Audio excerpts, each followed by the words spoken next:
Now the Three Martini Lunch with Greg Corombos and Jim Garrity. And my name is Greg Knapp. I'm in for Greg Corombos. I'm a speaker, author, coach, and talk show host, and you can find out more about me at gregorybknapp.com. That's Knapp as in Peter and Peter.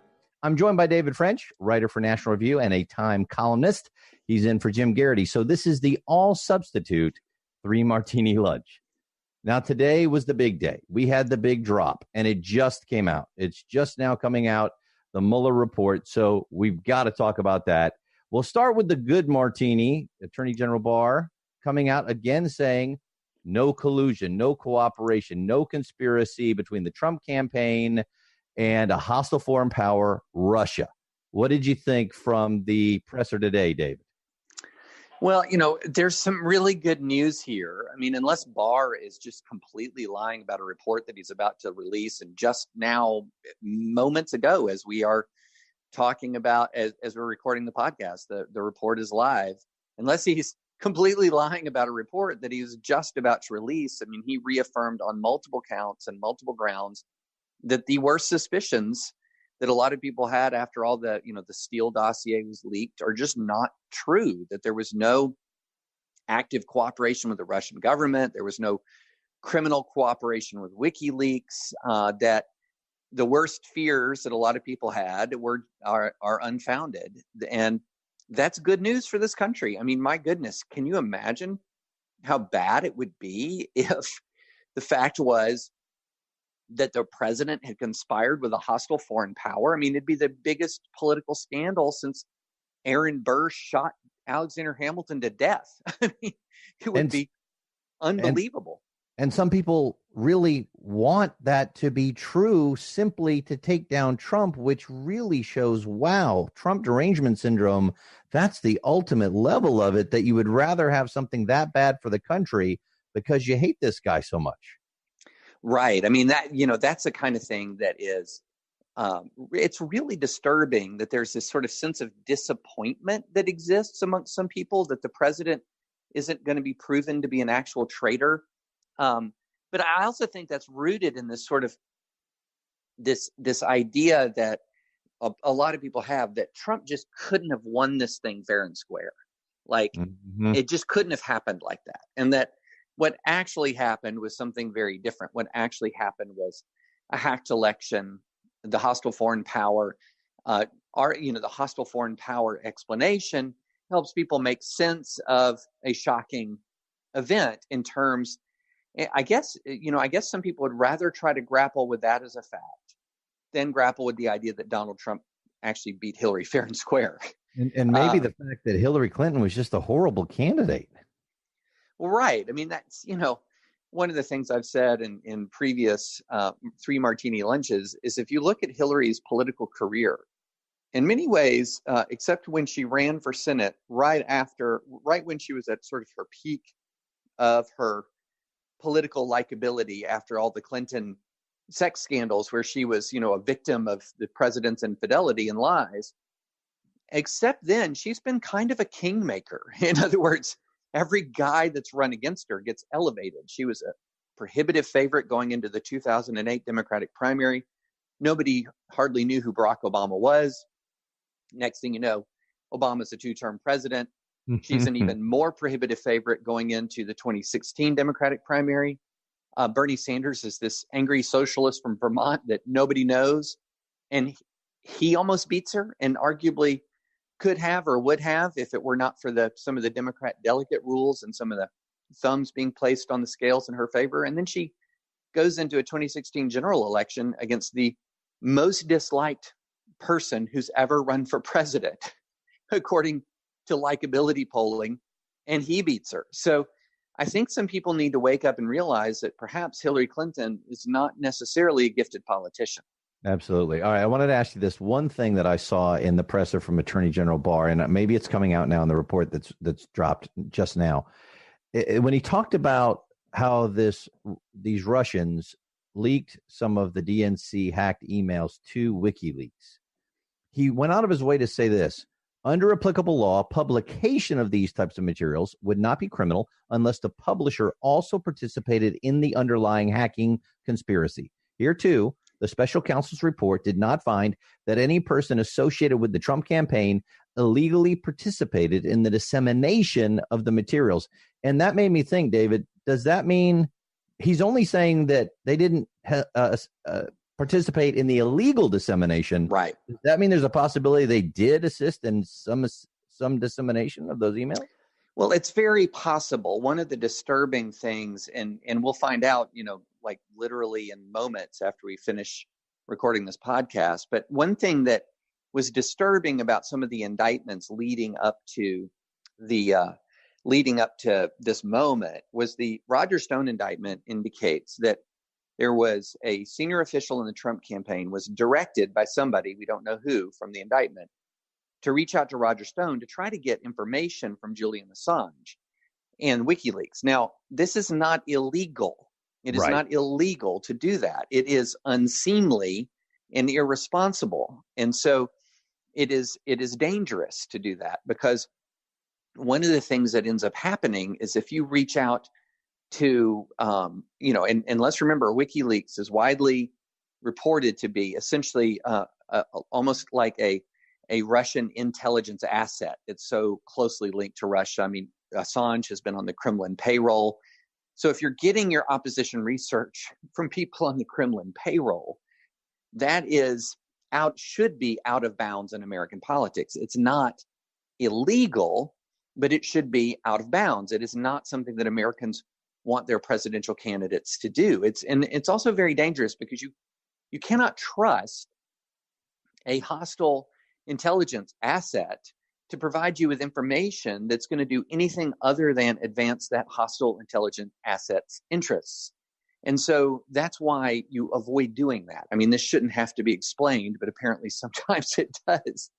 So it's going to be very interesting to see what the report says about that. And I think this is the kind of stuff that people mean when they say there was behavior that wasn't criminal, but it was really troubling. And I think it's going to be important for fair-minded conservatives to be able to say, look, I'm glad the president is not guilty of a crime, or any other members besides those many people who've already been indicted are guilty of crimes. But, some of this conduct is unacceptable. And so it's going to be interesting to see if that's kind of the dynamic in play here. Never made any sense to me, though, David, because I was like, Russia doesn't need the help of the Trump campaign to release this stuff. So it never really made sense to me. However, here's the other side of that. When you talk about you shouldn't trust people on the Kremlin payroll for this intelligence, isn't the Steele dossier from people who had been on the Kremlin payroll? Because Steele, the money went to these Russians to get this information. So aren't they? And that's what the DNC and Hillary paid for. I mean, both sides at that point.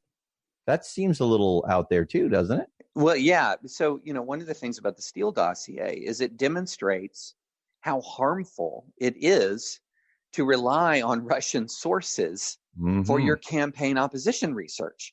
Because I wrote this piece a couple of weeks ago. The Steele dossier is one of the most malignant documents ever to enter the American political bloodstream, because it made extraordinary and unfounded allegations against the president of the United States, just extraordinary allegations that an awful lot of people actually took to be true.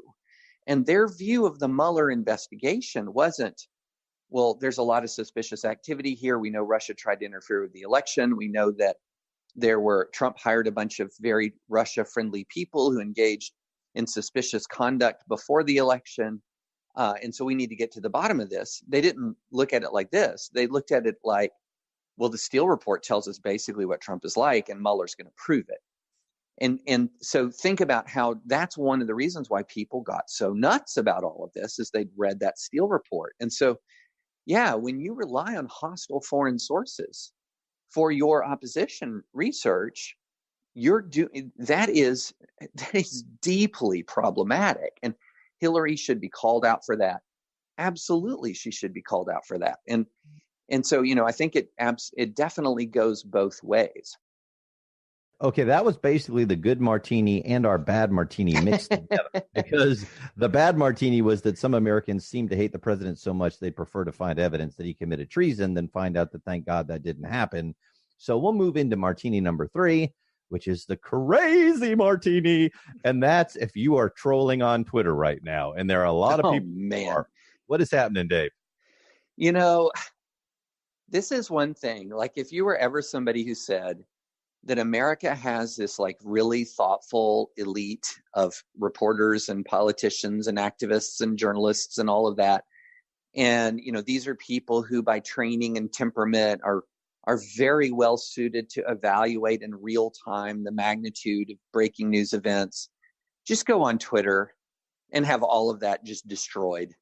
Just have that notion annihilated. It is amazing to have seen and to read some of the hysteria and just frankly completely wrong things said by experts on Twitter this morning when Attorney General Barr was speaking. So I'll give you a great example.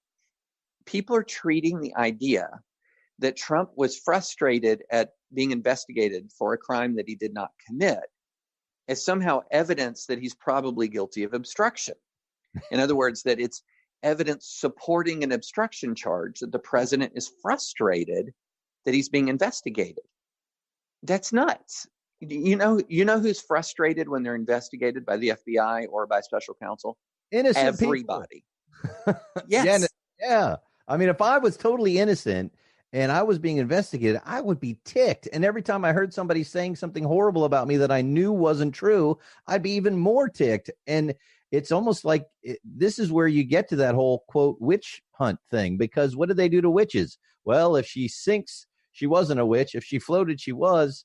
Either way, it's not good because then we're going to kill the floating witch. I mean, it's crazy. Well, but what I was going to say is if you're guilty or you're innocent, both people are frustrated. Like, I have been involved in investigations and never in my life have I seen a guilty or an innocent person be anything other than furious and frustrated at the investigation. Guilty people will scream and yell and cry witch hunt, and they will do everything in their power to say that everything is completely and totally outrageous. It's just part of the game. And innocent people will do the same thing, but they also happen to be like telling the truth. Right. And so, as I just put it on Twitter, expressing frustration about an investigation is proof only of your humanity. It is not proof or vindication of a crime. And so, so you get this analysis. It's like, well, if Trump was mad, that means that's further evidence in support of obstruction. No. Or that Bob Barr is guilty of a cover-up and this is an authoritarian coup. Like, this was what a New York Times columnist just said, an authoritarian coup. Wow. Because Bill Barr summarized a report's contents 30 minutes before we could see the report. It's amazing. Wow. It's amazing. And so it's kind of a combination of a crazy martini and a bad martini, because the bad news is how crazy everybody's getting. Yeah. And I'll tell you, there was one question I heard to Attorney General Barr, and the man said, and I can't remember who he was, he said, did special counsel Mueller suggest that you decide whether President Trump was guilty of obstruction of justice or whether Congress should? And I'm not a lawyer, David, but I don't think Congress decides whether to bring charges against people criminally. Congress can decide whether to impeach somebody. Right. But, right? I was like, what is this talking about? Yeah, I don't quite know what that was talking about. I mean, Congress can bring impeachment charges based on criminal law. In other words, it can say we're impeaching you because we believe that you violated a criminal statute. But Congress can bring impeachment proceedings just because it believes a president has abused its power. It doesn't have to do it on the basis of the criminal code. It's high crimes and misdemeanors. The phrase that, in the justifying impeachment in the Constitution is not defined. And so impeachment is a political process. In theory, the Congress could say, we're impeaching the president because he vetoed our Yemeni resolution ending American involvement in the Yemeni civil war. And if there were a majority of the House and 2/3 of the Senate agreed, president would be gone. He'd have no recourse. So impeachment is a political act. Prosecution is a legal act. It is and so these are very different things. Yeah, Congress doesn't become the Department of Justice and prosecute and put in front of a criminal trial and convict. And that's what seemed to be the question, which just goes to the crazy martini. Well, Dave, Right. we appreciate it. It's out there. I know you're going to be reading it, and we'll talk about it in more detail tomorrow on exactly what this means going forward. Yes, we will. And I'll have read 500 pages by that time. So I'll be a lot more knowledgeable. God bless you. I will talk. I will talk to someone who's read 500 pages tomorrow. All right, David. Thanks so much. Thanks so much. That's martini number 3.